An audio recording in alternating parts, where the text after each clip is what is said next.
going on with the WGA today, the Writers Guild of America, and the end of packaging fees? What does that mean? Disclaimer, I'm not a lawyer. I'm not a fiduciary, not a member of the WGA, not an agent. So this is just my, informed layman's take on everything that's going on. But I just happen to be an ethical person who takes moral philosophy seriously. And oh boy, there's been some unethical stuff going on. Okay, so pretend you're a writer and you go meet with an agency and they agree to represent you and you agree to let them represent you in negotiations.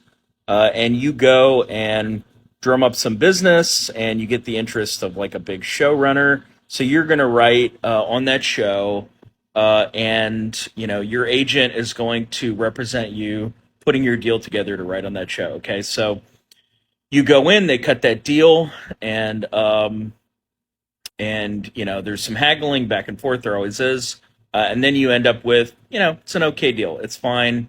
It is what it is. You need to get paid. You need to move on, right? And then at some point, the agency comes back to you, and they're like, you know what? We're actually not going to charge you that 10%. You can keep that 10%. It's kind of weird, right? On the one hand, it's like, I get the 10% back. Great. It's like I got represented for free in this deal. That's awesome. But then it's also like, why are they giving me this 10% back? Where are they making money? Then what if I told you the agency, which has collected the director, the showrunner, the writers like you, collected all these people together into a package, and we're taking it to CBS or to Netflix or whoever to set up this TV show, and they were being paid for putting all that together.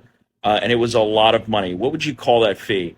I would call it a producer fee because that's what producing is. They're essentially producing the show and taking a fee for producing that show. The problem is that those packaging fees, aka the producer fees, became such a lucrative incentive that it essentially destroyed the alignment of the agency's incentive with their clients' incentives. If the agency is only earning 10% of what their client is earning, then their incentives are aligned with their clients' incentives, right? So you make your client's number as big as possible, and the amount that 10% represents gets bigger, right? But when you have a bigger incentive, one that essentially puts you on the opposite side of the table from labor, when you're over there with management, which is what a producer is, right?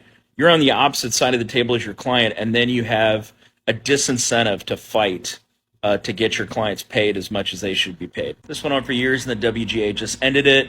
Total badasses. I'm going to talk about the WGA in a part 2.